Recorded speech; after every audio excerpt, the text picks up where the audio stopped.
One of the biggest problems with shooting pigs is they look just like this. The lighting is not good on this video because the pig is just a black pig. I'm not in the greatest spot for video if you're a professional videographer, but I'm making a point. When y'all shoot at pigs, when everybody shoots at pigs with a bow and arrow, this is what they look like. There's no marks, there's no real identified crease like a deer. You can see the armpit, the white patch. You know, you can see the crease going up the side because they're colored, but a pig is just jet black and smooth looking. Now for you guys that shoot 3D, y'all have been trained to shoot this 12 ring so your score is good. That is right on the verge of a gut shot. You shoot them through here, you'll get lucky about 50% of the time.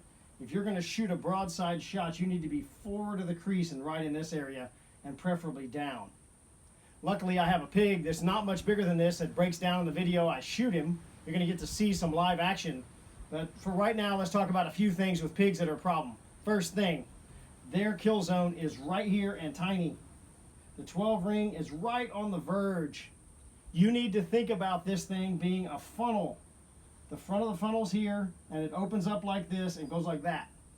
And you need to shoot into the funnel, not across the mouth of the funnel.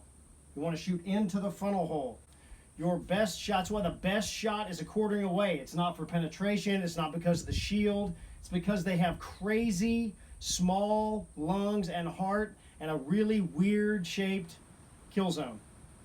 Their spine starts here. This is a spinal process up here. It drops down right here and goes right in the back of their head. So here's a big piece of bone right here, and they're very tall. So that's a problem. It's very small and unusual shaped.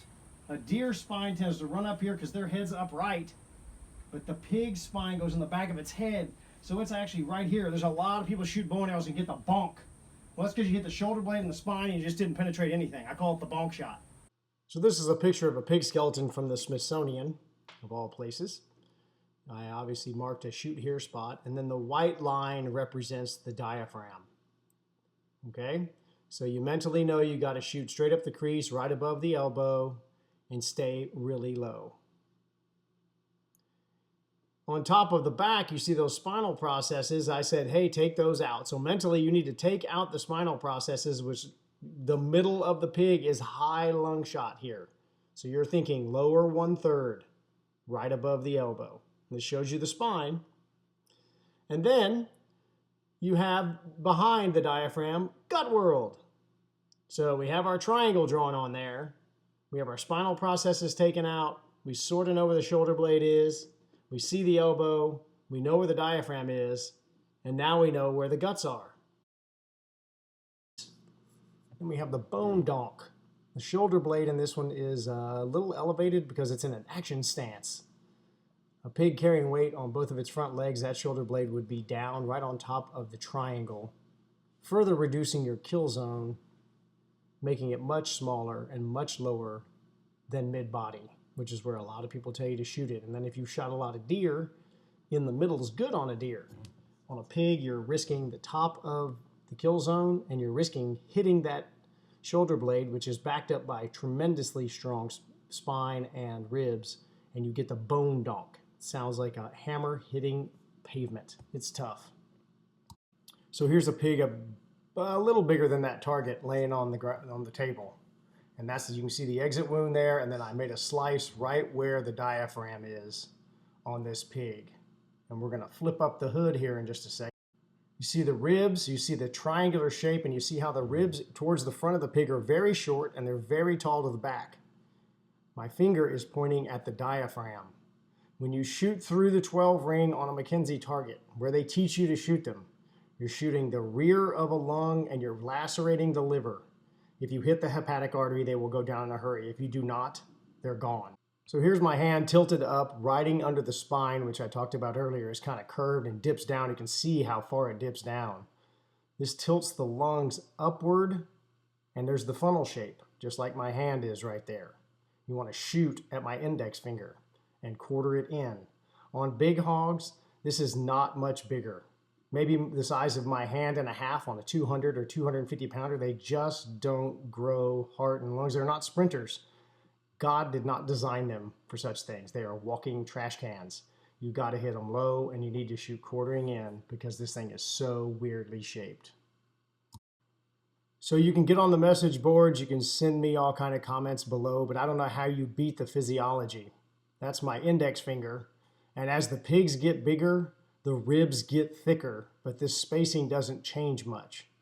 Super wide broadheads are a problem. They do work at times, but they also fail because this is a ton of work to have to do, especially the mechanicals. I'm just not a fan.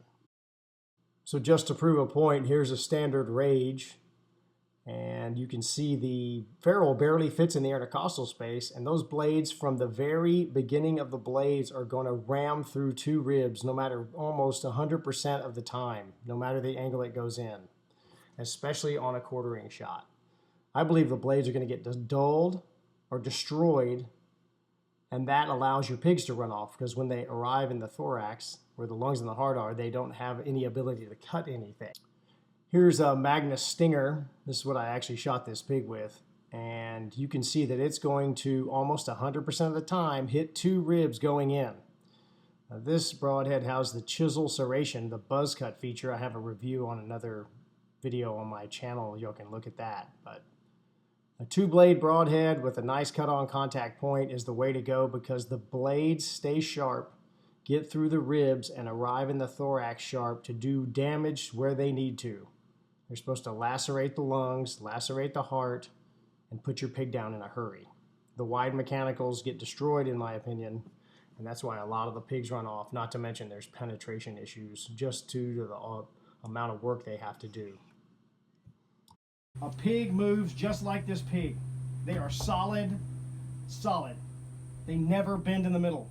You need to wait for this shot or this shot. And this is about a minute of video of a pig. I'll shoot it later, but just watch this boar walk around. This is one of the trouble with pigs, one of the many troubles, is they just freaking are nervous and twitchy and very, very greedy. There's almost your shot, and then, okay, so there you go. That's pretty decent. They're still kind of quartering in. See how our hips are behind the pig? Okay, well, just changed, right? Here it comes, here it comes, here it comes. It's almost annoying. And if you get a dozen of them under the feeder, they never stop twitching. This is another reason to take a quartering shot. See, that's quartering in still. The hips are still behind. That piece of gut is hanging out. My friend shot this pig a week earlier, and I end up killing this pig later in the video. You'll see that. But look, this is quartering in, quartering in, quartering in. Very hard to get an arrow into the kill zone. Just never stops moving. Twitch, twitch, twitch, move, move, move, always kind of pointing at you. And like I said, they move as a whole piece. They don't flex in the middle. Broadside's okay, but what happens a lot is they're twitching along, feeding, okay? And you shoot and they go like that. And all of a sudden your arrow's going in this way and coming out back here. Sometimes it works, but it's low percentage. Remember, you're shooting into a funnel this direction. If anything, drive it in at such an angle, you shoot them between the ears and the front. Okay? So they're always moving, funnel shaped. You want to take the quartering away shot to shoot into the mouth of the funnel. So here's Mr. Twitchy from earlier. This is 3.5 minutes of video before I get almost a shot, but his hips are still behind him right there. That's still not a great shot. You know you're gonna get the shot. Just wait, wait, wait, hang on. There it is, there it is. Draw your bow. That's the shot you're looking for, right above the guts. Here comes the arrow, and zap. The pig is down. He went 50 yards, but it took 4.5 minutes to get that shot. So here's the pig on the ground. That's the exit wound. Quartering away, low, right above the elbow. Perfect. You can see the foam and you can see the blood, but you can tell it didn't run down his leg and it didn't pour on the ground. There was no blood trail for this pig. Perfect hit. Double lung, down in 50 yards, no blood. Didn't have time. So don't worry about it. Shoot them quartering away, hit them like this, and you won't need a blood trail because you'll find them laying on the ground 50, 60 yards away, even the big ones. Not to mention, all the major arteries and everything right under the spine and go right in the back of the head. Your broadhead ends up in here and it runs off and it's rattling around in the front, it's gonna pop something else. Finally, they don't bleed. Don't worry about it. The most common thing they do is bleed out of their nose. So you've done everything right. You're 18 yards, you're at a feeder, they quarter away, you drive one through the 12 ring, and it drives into his head, and the back of their shoulder catches, and they run off with the arrow in them. I wouldn't expect a massive blood trail. If you find blood, it's usually in the middle of the trail coming out of their nose.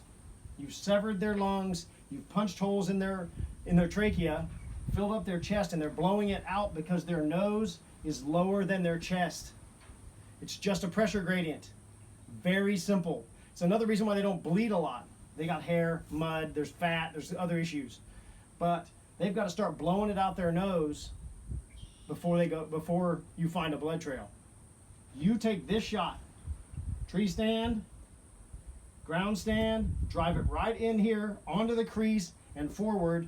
Don't worry about making them bleed, and just rock them quartering in, and you'll find a lot more pigs. Here's what I'm talking about on bleeding out their nose. You can see there's foam and blood on the side of that pig where the shot placement is perfect, and it's in the triangle, low and right above the elbow in front of the crease. Most of the blood when the pig hit the ground came out of its nose, not out of its side. That's what I was talking about. When they're on the run and they're dripping out their nose, they often don't blow it out, it just drips out. But you can see that the hair's not that wet, and that is a pure lung shot and should produce more blood on a deer that would definitely put blood on the ground. Again, we see it here. This is a huge pig. This pig weighs 220. You can't really tell. I took the shot from the back to show the quartering in, show the triangle, and show the impact point. But again, you see there's not a lot of blood in the hair there. It certainly isn't like it was pouring out and dripping off. This pig went 60 yards and he was down. We shot with a single bevel 190 grain grizzly broadhead. Once he went down, all of a sudden the blood started coming out of his nose. There was very, very light blood trail. I didn't really need one because I saw him go down. But having said that, you would think they would bleed more, and they just don't. When they do, it comes out of their face. Just a nice couple of examples to show you what I'm talking about. Keep watching, subscribe to the channel. More action like this, more fun, more antics, more chaos ensues. Ranch Fairy out.